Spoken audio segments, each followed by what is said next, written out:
Vito. 20 seconds to go. One last gasp for Edmonton. Bouchard's pass didn't click with Draisaitl. 12 seconds to go. Florida trying to end it up against the wall, which would be fitting. 3 seconds to go. The Florida Panthers have won the Stanley Cup.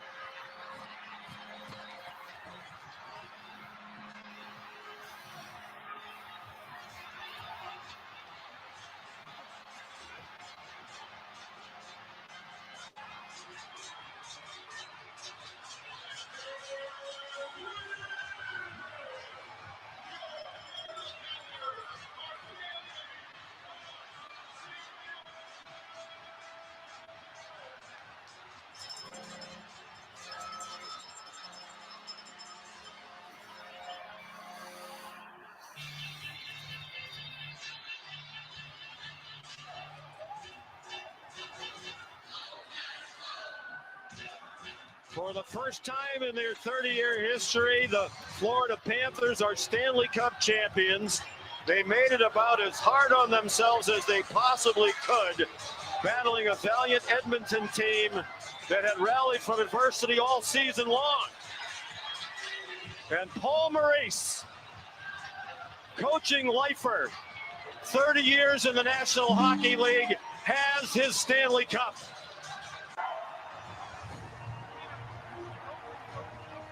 What the puck is going on? Here's your host of What the Puck is Going On, Dave Metzger. All right, welcome back in another Monday night installment of What the Puck is Going On. I am Dave Metzger. Alongside me, or in the Chicks Beach studios, I should say, Mr. Uncle Steve. How are you this evening? Good evening, sir. How are you, Dave? Doing well. Got some interesting stuff here. It looks like, we always start the show with the standings here, and as I look, I see a little bit of a surprise here, and so we'll go ahead and jump right into it. A little 5-game slate tonight, so not too much action going on, but we'll see if we can find something here that we like. Steve, the Eastern Conference, we have the Atlantic Division. Toronto leading this division with 62 points. Florida there in second with 61, right behind Toronto, nipping on their heels. And how about this, Steve? Here's the surprise to me anyway. The Ottawa Senators with 56 points in third place in the Atlantic Division. Boston right there with them with 56. Tampa's right behind them with 55. Montreal down there towards the bottom with 53. Detroit with 51, and then there's Buffalo bringing up the rear. They're a little bit ways back there with 41 points, but Steve, the Atlantic Division, how about them Senators? Wow, yeah, just slowly and methodically it worked their way up the standings. You're talking about a team who gives up as many goals as they score. I mean, they're right there just at a +1 goal differential on the season. A nice surprise, Ottawa, contending hard ahead of teams like Tampa Bay, Boston, even up with them, 56 points. But yes, hats off to the Senators for playing well here in January. All right, so we'll see if they can continue that. Be kind of cool to see them back in the playoffs as well. Most teams just under 50 games played, if not right at it.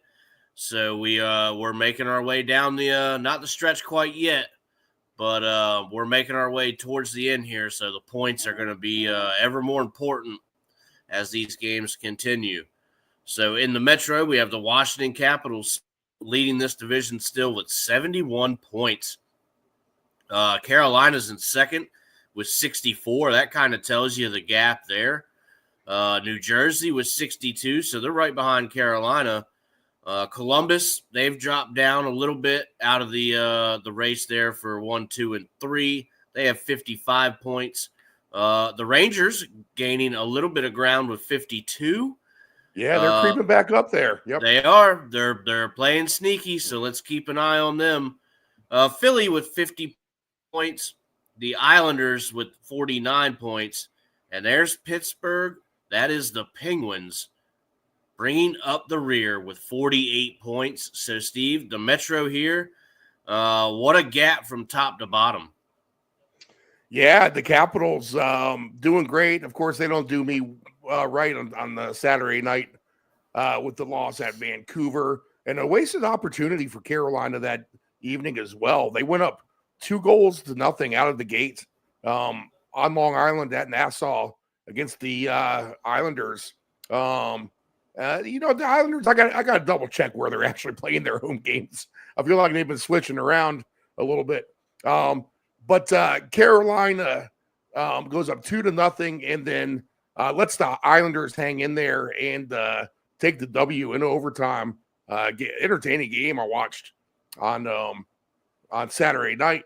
And I got to give the Islanders a little credit here. 4 wins in a row now for them. 7-3. They're playing their best hockey. If they just string some wins together like the Rangers have, like the Blue Jackets have, then they can climb up the standings as well. Teams like New Jersey are, not necessarily running away with things here, although there is a little bit of a gap between third and fourth with the Devils and the Blue Jackets. In the Hurricanes, for that fact, not getting that win against the Islanders on Saturday. But the bottom part of this division here, you got to keep them live for now. You can't necessarily write off these teams just yet. Maybe the Penguins we can. If the Penguins hit the West Coast, they had a nice first win out there against the Kings. You figure they'd light up the road trip and have a lot of success out there on the Pacific coast after taking down L.A., but they've been pathetic since that win with a couple of losses in a row now. 3-6-1 just in their last 10 are the Penguins. The Capitals continue to be the story. Yep, 7-1-2 in their last 10. But we got some good records here in this division. This division is tough. Carolina, 6-2-2 in their last 10. Columbus, 7-2-1. You mentioned the Rangers, 6-1-3 for them.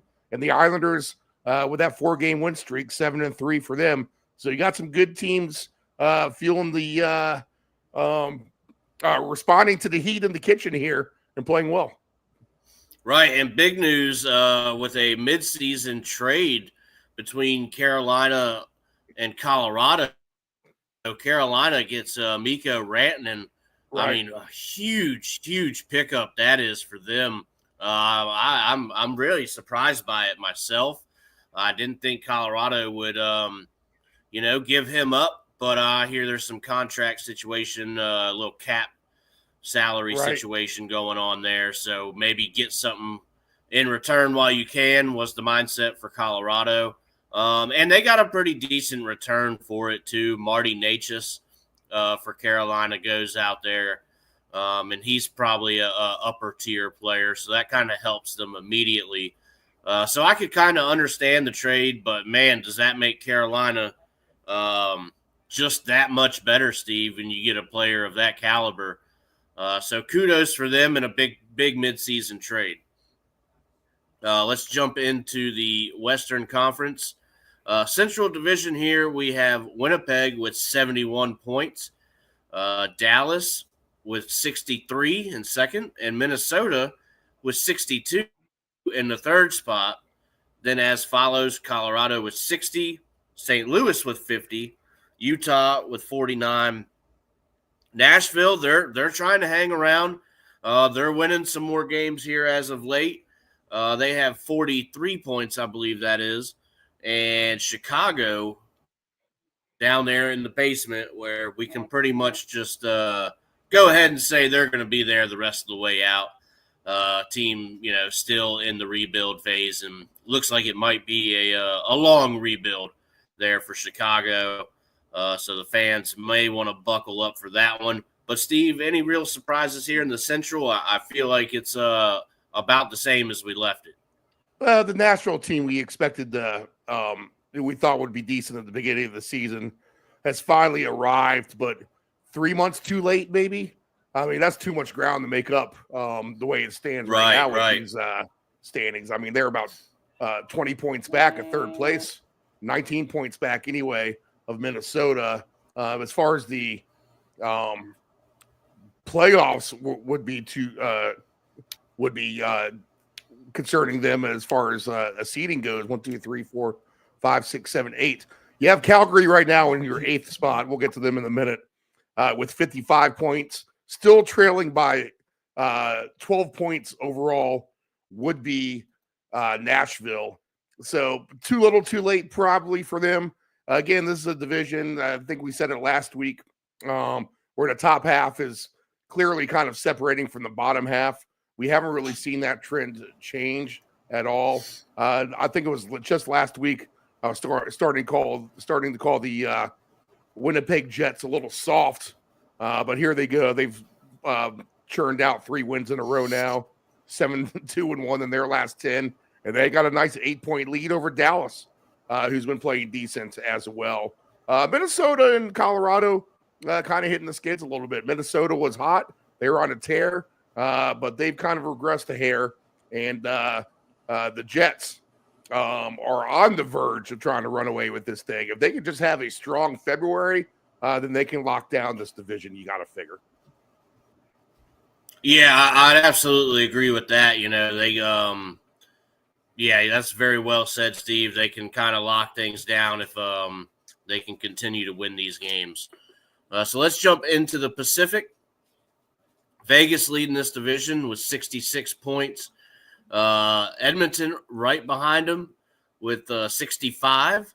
LA there with 58. So they've dropped back a little bit out of that race for the top spot, but still in third.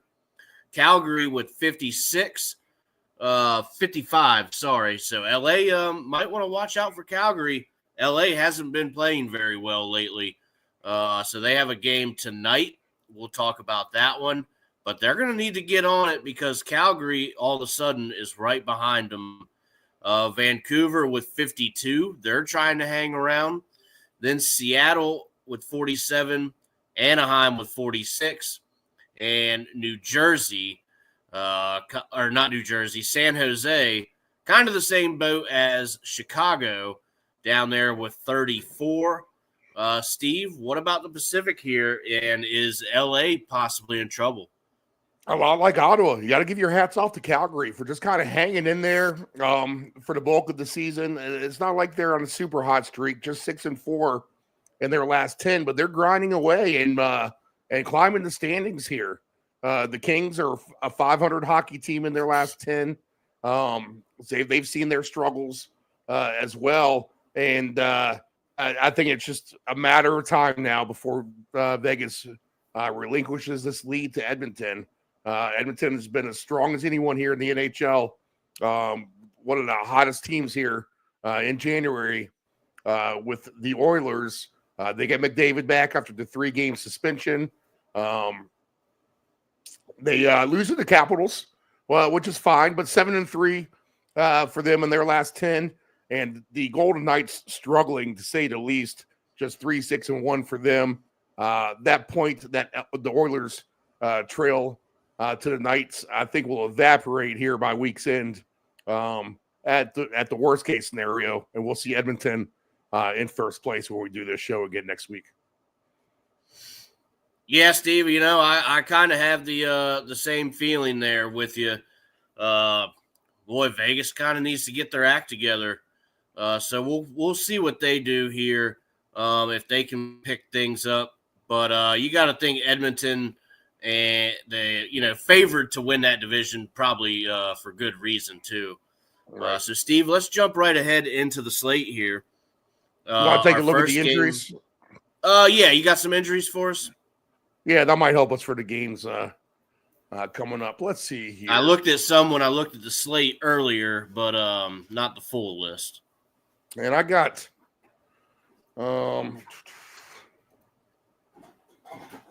newly added injuries for today is what I have on an update here. Let's see here.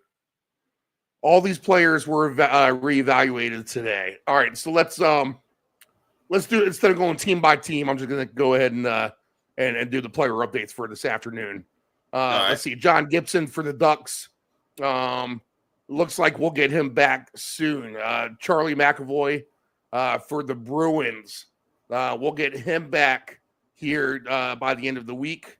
Hampus Lindholm should have him back for the Bruins by the end of the week as well. And Kostelic for the Bruins should be back as well. Jordan Greenway for the Sabres. He'll be out for most of February. Carolina has some injuries they've updated for today. And it looks like these are more longer term with William Carrier and Tyson Jost, Jesper Fast done for the season for them.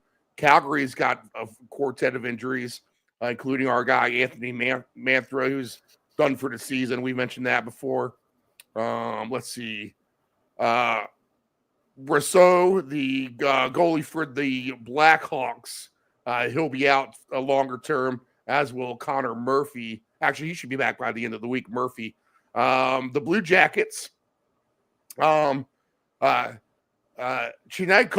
who's a great player for Columbus, he should be back next week.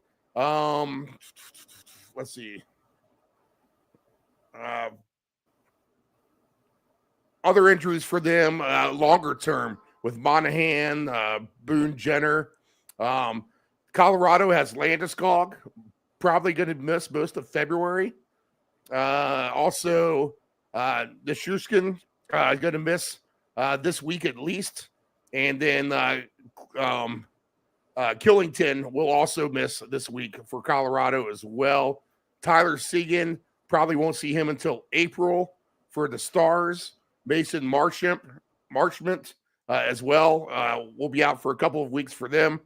For the Stars, as far as the Red Wings are concerned, Vladimir Tarasenko out the majority of this week. We should get Patrick Kane back for the Red Wings here by the end of the week. He hasn't played really at all this season, so we'll get him back. Jeff Petrie will be back as well. Vander Kane, sometime due back in February. He hasn't played in forever as well. Klingberg is another player for Edmonton, out for this week. Let's see. Drew Doherty for the Kings, ankle injury for him. He should be out for this week and then back after that.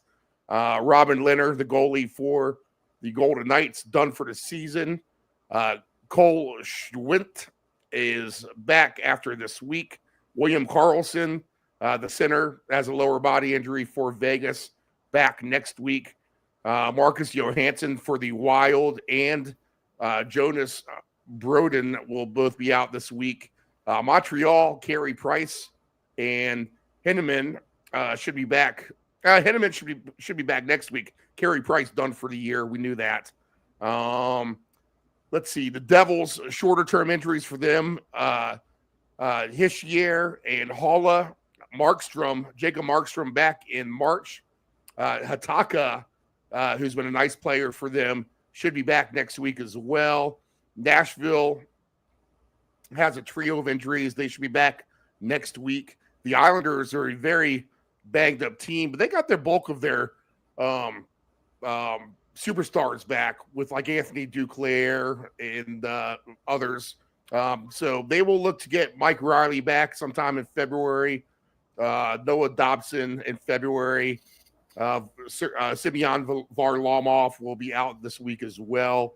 But a six-pack of injuries for the Islanders. You mentioned Ottawa, but they are now banged up as well. Nick Cousins back next week. Linus Omark, the goalie, should be back after this week, shorter term for him, as is Cole Reinhardt, Noah Gregor, and Jacob Bernard Docker, all these players back in the upcoming weeks. The Flyers have a quartet of injuries, mostly short term. Ryan Ellis done for the season for them. Evgeny Malkin is the player of note for the Penguins. He's day-to-day. He's expected to return after a game or two for them. Jordan Eberle and Yanni Gord are injuries, key injuries for the Kraken. They should get Gord back here by the end of the month, and then Eberle will come back by the end of next month. San Jose has a million injuries. So they're going to go to the AHL for the most part here.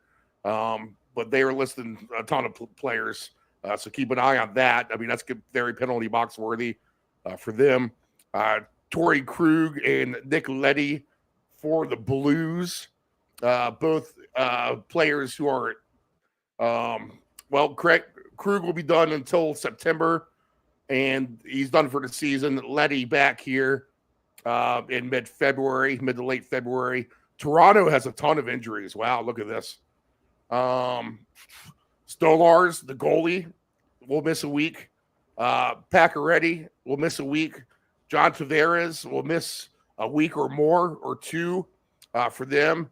Jan Krok, Jan Krok, everyone, whatever part of the world you're at pronouncing his name, will miss about a month. Dewar will miss this week. Yanni Hekanpa will miss this week as well for Toronto. Utah. Yeah, that's it. Mikhail Sergachev for Utah. They got a quartet of injuries, mainly back in the next week or two. Sean Dursey is a longer-term injury, maybe back in April for him. And let's see here. Vancouver has a trio of players hurt. We'll get them back, though, at the end of the week. And Washington, who have we added to the list here for Washington short term? Oh, no one really, but Sonny Milano. We should get him back this week, it looks like. Adam Lowry. Yeah, he's been fighting that injury for a while. Yeah, he's been fighting that upper body injury for a minute. Oshie and Backstrom, we know that they've both been declared out for the season. Backstrom, if they make a deep playoff run, maybe you get Backstrom back for a Stanley Cup. That would be interesting. They said they're giving a July 1st deadline, but you got to figure you won't see him no matter what. So the injury list mounting up for the most part here. I mean, this is a busier list than what I've been looking at here for the last couple of weeks anyway.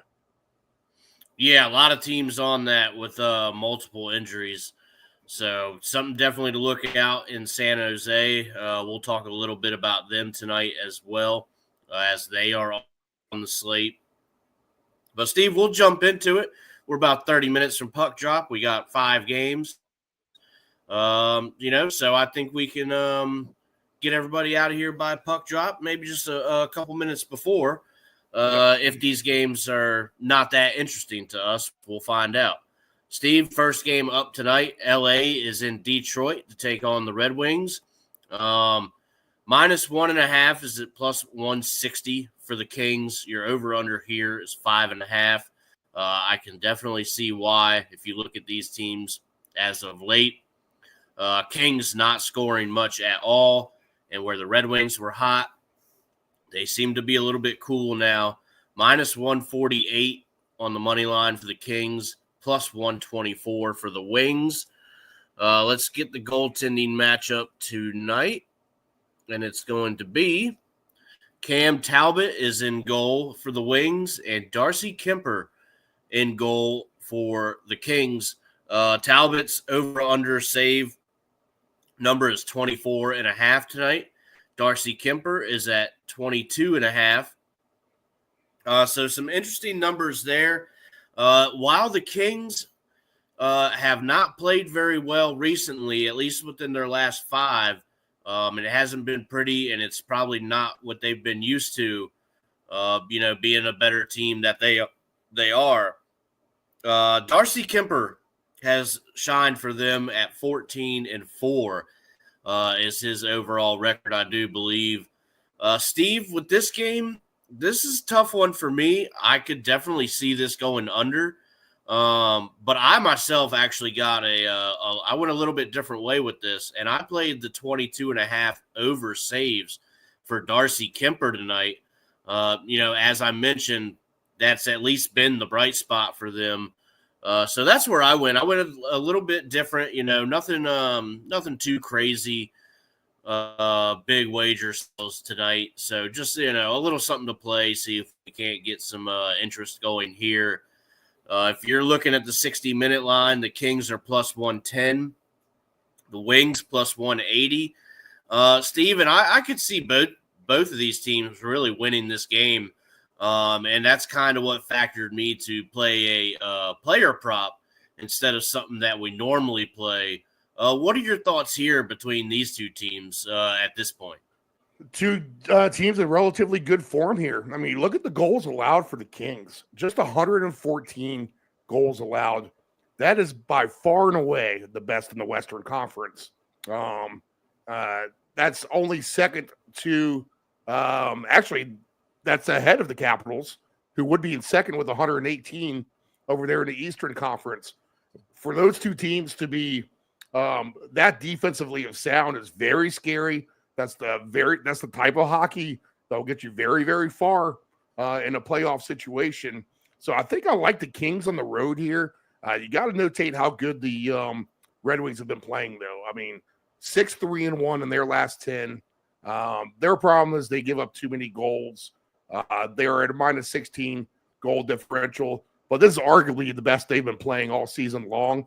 And as look at that in the Atlantic. Although the Red Wings are second from the bottom to Buffalo, in regulation, they still have 23 wins to 21 losses. 5 overtime losses. So almost a 500 team in reality when it's all said and done. So that just tells you how good that Atlantic division has been from top to bottom. In fact, the Eastern Conference as a whole, it's amazing the records that you're seeing here. Even with the Islanders, who I talked about a few minutes ago, 21, 20, and 7 overall. Still, if you take away those 7 overtime losses, still over a 500 team. The Islanders, who have that second to last spot in the Metro. So that's the same spot the Red Wings are in here with the Atlantic, playing good hockey, confident. They're at home. This is the start of the Kings trip, I believe. Is that right? Or the Kings were in Columbus the other night, correct? I believe. So I believe they were. Yep. So this is game 2 of their road trip here. But they've been comfortable. They're not playing on a back-to-back or anything. Probably a good hockey game, Dave. Maybe a lean towards the under. I'll do a no play, and I'll just kind of sit back and watch and see how this develops. But I'd be reluctant to take anyone in a team goal scenario. That is impressive by the Kings. Just 114 goals allowed. I mean, that is great. Yeah, well, we've talked about them most of the year, Steve, and last year, of just the defensive style that they play. That's their identity, and that's who they are. They're, maybe they can score some goals, but they have no problem at all grinding you out and winning a low-scoring game, and that's just their style. That does compute to success. The other thing you got to keep in mind for the Kings, and when you're looking at futures as well, this team has played far less games than their competition here. The Knights have 4 more games played than them. Edmonton has 3 more games played than them. So they have a bunch of games in hand here where they can gain some more positions come seeding time here in the playoffs. Right. So they still have, some ground in their pocket to make up, because they definitely need to do that sitting there in the third spot. So, Steve, our second game up tonight, New Jersey is in Philly to take on the Flyers. Your over-under here tonight is 5.5, with the Devils minus 1.5 on the puck line at plus 160, minus 155 on the money line for the Devils, plus 130 for the Flyers. Let's take a look at the goaltending matchup tonight, and that's going to be Jake Allen versus Samuel Ersson. Ersson in goal for the Flyers. Allen in goal for New Jersey. And that's been a pretty decent fit for him, I think. I think he's pretty comfortable playing there. Allen's over-under save total tonight is 23.5. Ersson's is also 23.5. So something to look at there. Steve, again, simple here is, let's go with the Devils over 3.5 goals tonight. The Flyers, to me, are just a little wishy-washy. You're just not sure what you're going to get out of them. And I got to think that New Jersey, being the better team, can put up 4 goals tonight. That would be my angle. Again, it's pretty short and sweet here. These are divisional rivals, so let's not get too cute with it and trust in New Jersey. So what are your thoughts here between these two divisional opponents? I watched I watched a couple of Devils games here in the last week. Watched them play Montreal, and then we watched them play Ottawa before the football last Sunday. And I'm impressed with them defensively. They make it hard. They make your life hard trying to score goals. They've only allowed 129 on the season. They answered the bell when they had to in Montreal the other night, getting the win there. And Philly, quite frankly, they're pretty leaky in the back end. They've given up 171 goals. And that is a ton comparatively to everyone else in the Eastern Conference right now. Only the Penguins are worse than that.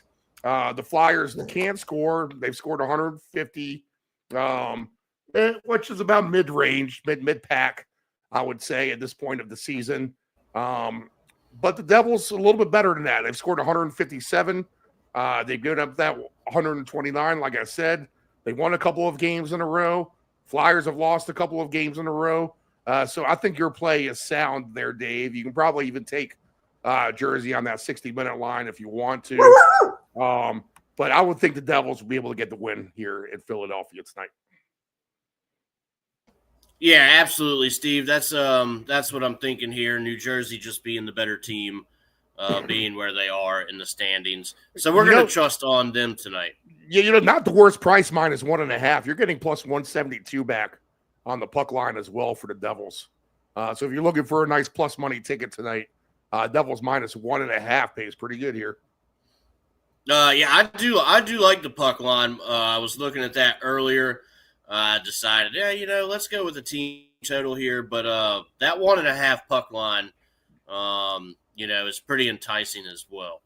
So, Steve, what do you have for the puck line? What do you have for the puck line? I'm getting a 2.5 minus 176 myself. Do you have a 3.5? Let me see if I have a 3.5. I think I may. If we go into the game lines here, if we want to go to the puck line, I think they definitely get 3. 4 would be the more questionable one, but you got to think that they're plus money anyway. You dice them on the 60-minute line over 3.5. Yeah, the Devils minus 3.5. Steve, is 8-1. Oh wow, okay, yeah, big money.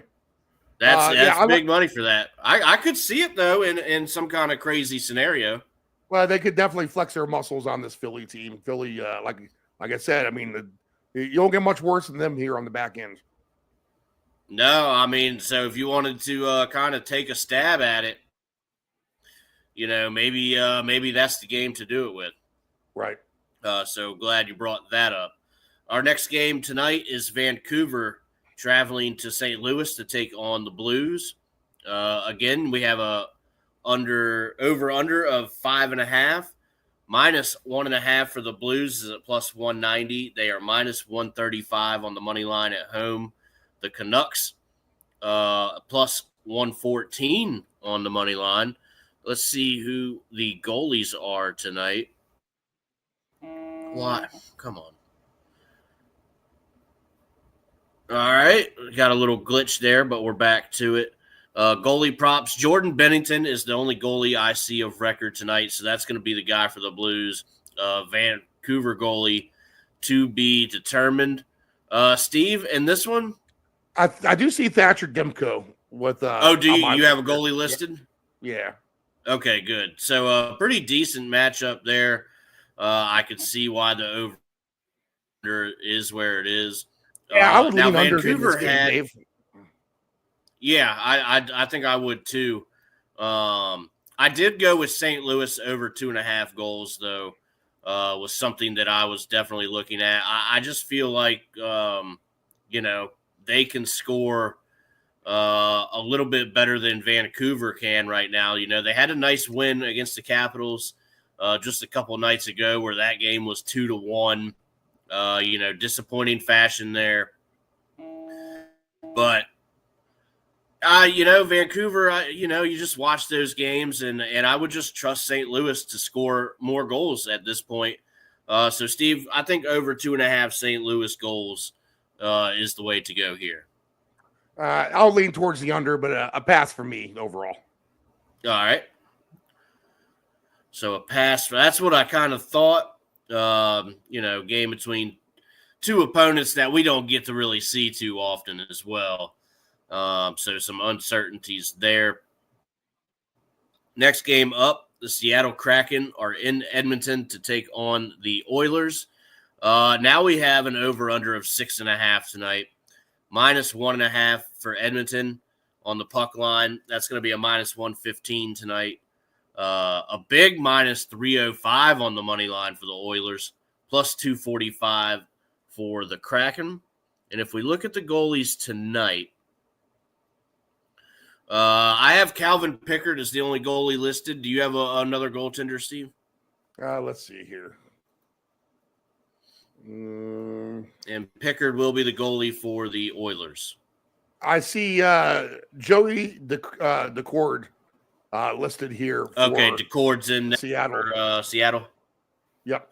All right, he's been playing pretty well lately. Mm-hmm. So I wouldn't be afraid to maybe look at an over-under save total on him. If maybe that's kind of a way you want to play things tonight. He's been kind of keeping them afloat right now. But, Steve, I think it's worth noting in this game, I think this game is a player prop possibility here too, because Connor McDavid is coming back from suspension tonight, I believe. Yeah. And I'm going to take him for some shots on goal tonight. He's pretty ornery about missing those 3 games. Right. He's not happy with himself getting that suspension. I think that's probably a little out of character for him.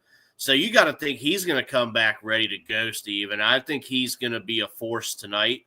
I was looking at him scoring a goal, but if you can go 4, 5, maybe 6 shots on goal, if you think he can come out and just be, the force and be determined here in this game coming back, then you can get some good numbers off that. But I like 4+ shots on goal for Connor McDavid, Steve. Even though the Oilers win, it's not like they're blowing these other teams out when they're winning. They still kind of keep these games a little close. Seattle has been playing actually halfway decent hockey, like you said. 5-5 in their last 10, which is about as good as it's been for them, to be honest, to this point in the season. 10-14 on the road here. Let's see. They're about middle of the pack in all of their splits. Are the Kraken as far as goals scored and goals allowed.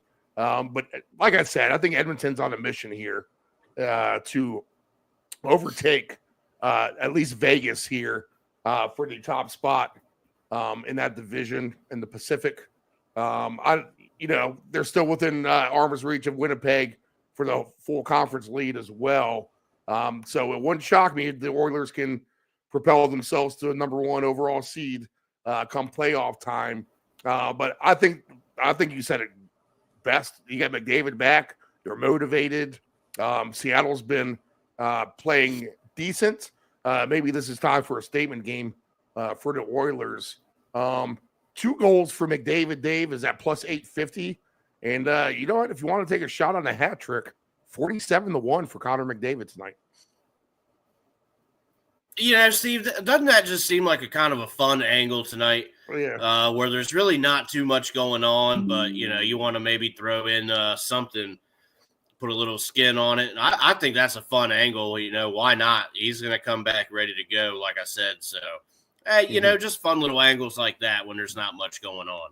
Yeah, you don't have to break the bank, but, a $5 spot right. may, at the end of the day, get you I don't know, whatever 47 times 5 is, $235 on my quick math there, Dave. So there you go. I mean, you know, that's a fun bet for a hat trick on a guy who, I mean, could do it. You know what I mean? He's that talented, so I think it's a decent little bet anyway, just to have fun with. With the goaltending issues with Edmonton, 2.5 for Seattle tonight's not the worst play. You're getting plus 102 on the Kraken to get to 3 goals. This game kind of screams over from the get-go. So I wouldn't be afraid to pull the trigger on Seattle over 2.5 as well. Okay. Yeah. Good little angle there. Definitely one I looked at earlier and I was like, you know, but Steve, I think that probably makes a lot of sense. These two teams could get the scoring going for sure. So our last game up tonight is Pittsburgh that you talked about earlier. Just, you know, absolutely pathetic at the moment. Playing a beat-up San Jose team. This game has run for the hills written all over it. Your over-under is 6.5 tonight. Minus 1.5 on the puck line for the Penguins, plus 142. I want nothing to do with that at all. Minus 175 on the money line for the Penguins, plus 145 for the Sharks at home. Now your goaltending matchup is going to be I just see the Pittsburgh goaltender listed right now. Do you have another goalie? I don't know what's up with my book. Let's right see now. Here. I wouldn't take the Pittsburgh goalie. I'm just saying that right now too. I have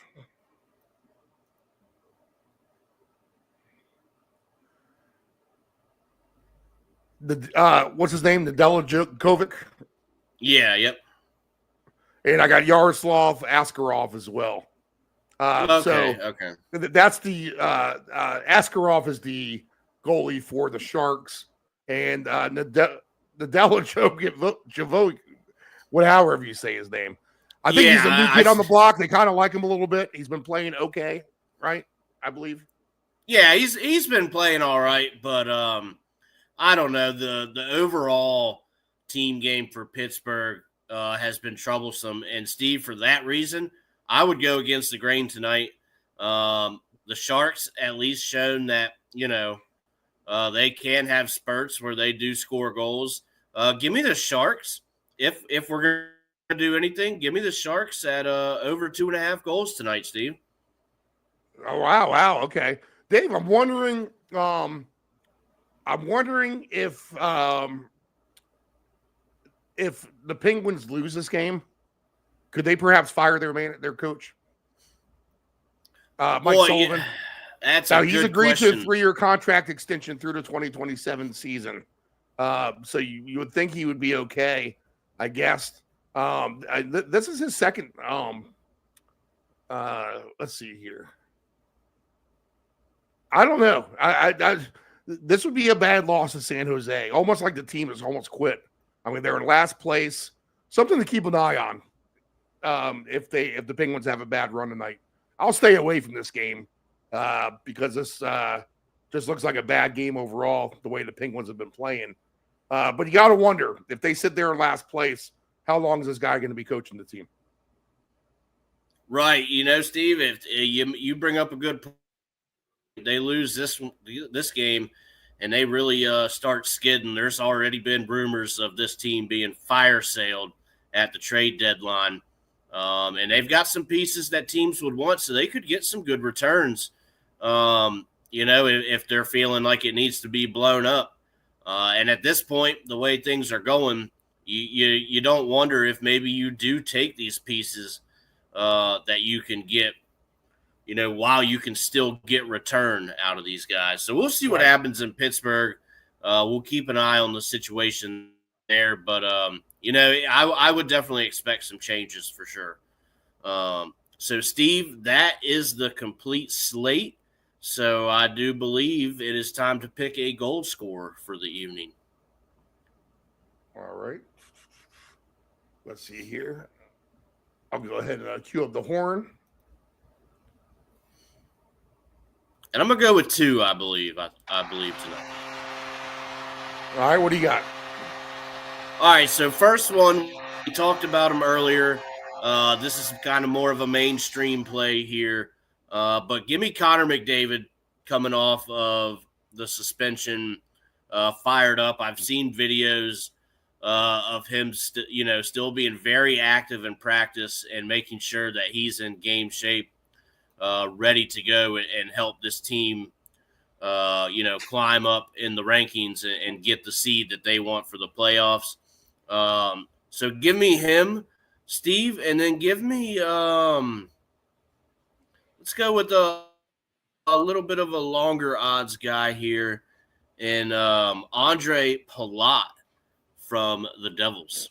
Former Admiral. Yeah, I like it. I'll take a long shot in that Edmonton game with our guy Andre Burakovsky.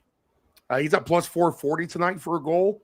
I think Seattle can get a few goals on the board in what should maybe be a higher scoring game. So might as well be Burakovsky to do so. And then I will also take a look at, if I'm going to pick another game, I'll go ahead and pick one off the Devils here. And let's go ahead and Jack Hughes had the game winner the other night, so he's in good form. I'll match you on that Jack Hughes, Connor McDavid little parlay there. That'd be a nice little two-gamer of superstars to get the job done tonight. Yeah, I like that. Jack Hughes plus 145 for the Devils. I like it. These guys can definitely get it going.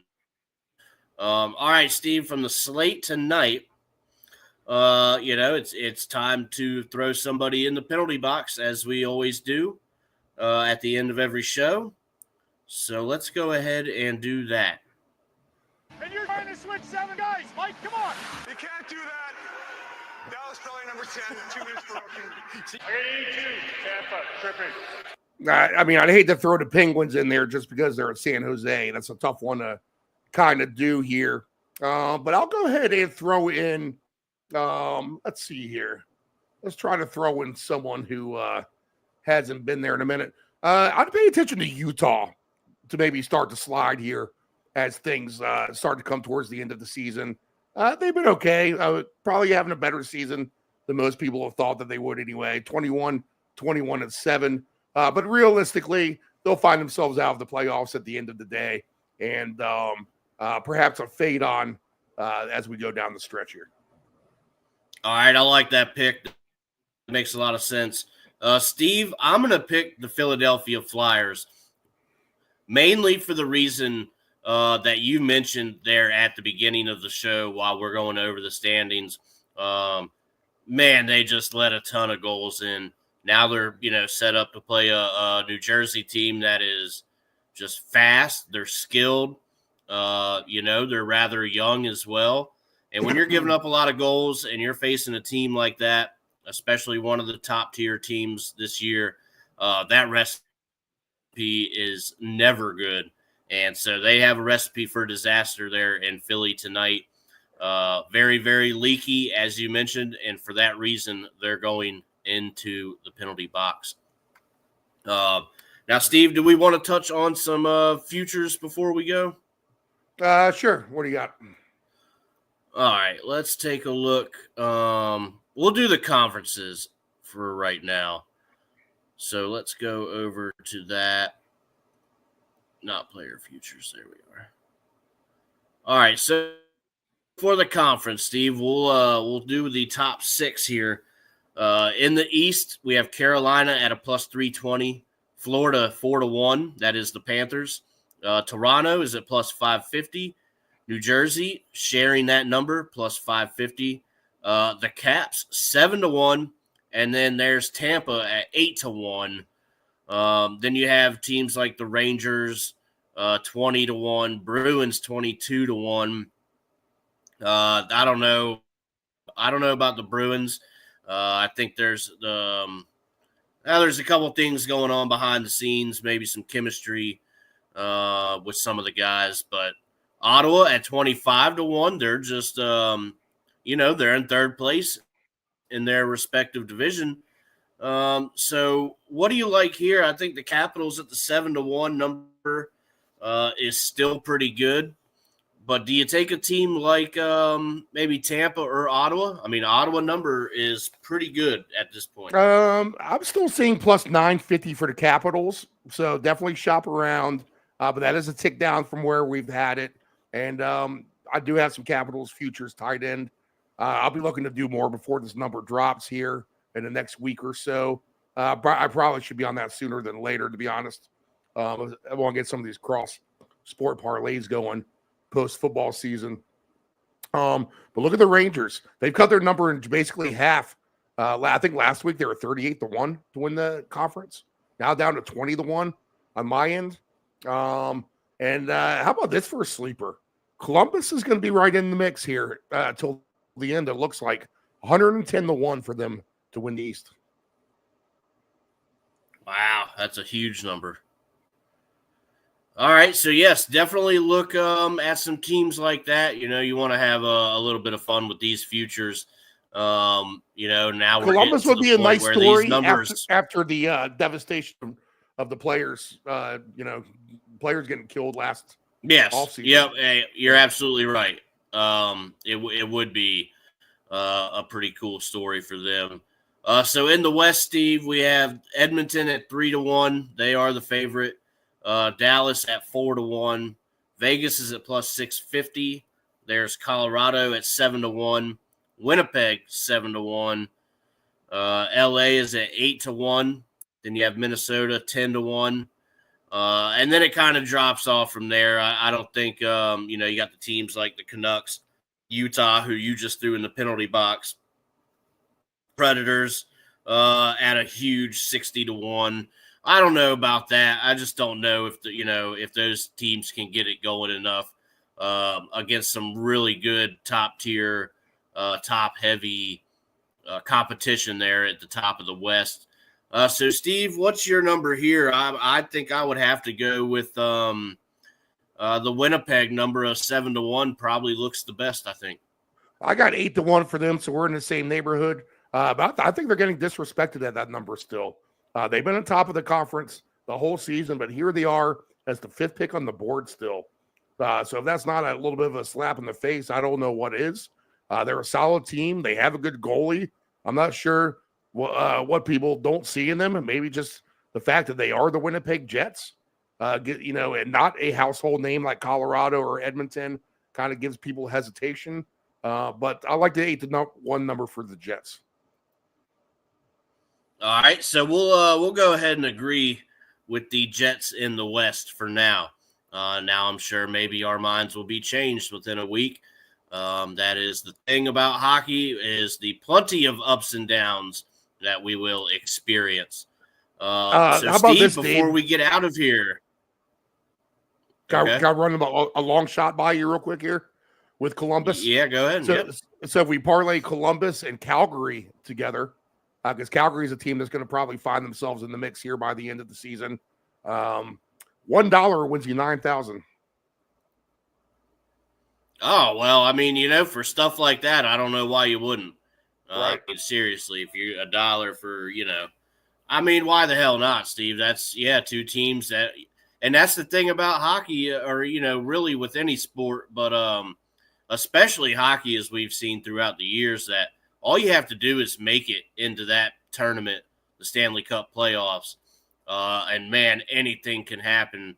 We've seen some crazy stuff throughout the years. So that's the point, is getting to that tournament. And then, it's a whole new deal. So, yes, good numbers there. I would definitely play a ticket like that just to have fun with. So, Steve, I think that's about it for us. Any programming notes to go through before we get out of here?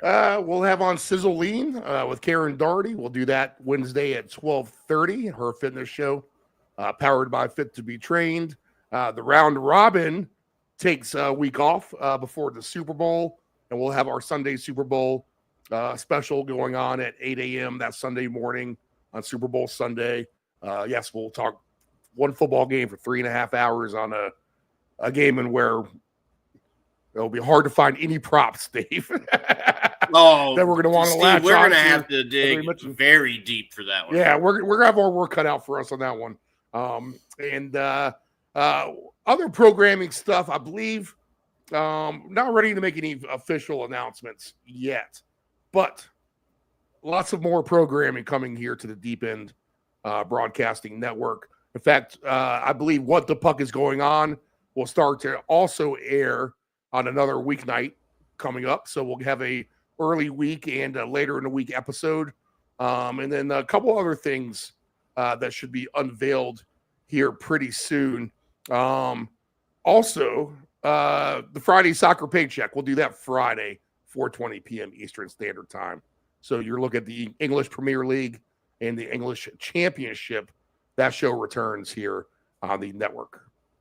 Need to find other things to do now that the round robin is going to be history, Dave. Right. I have a pretty good idea. I talked to you about it with you earlier. Let me just kind of submit things with that, and then we can go ahead and promote that show, which I think if you're a sports wagerer, you will have a lot of fun with. Yeah, definitely. What it is right now. Definitely some more content to come that I think we can definitely have some fun with. So good things to come here at Deep End Broadcasting. For me and Steve, that is going to do it for us. If you're playing any tickets, good luck to you. Hopefully we have found some halfway decent angles on a little 5-game slate there. So we will be back. Until the next time, good luck. Good luck, everybody. What the puck is going on?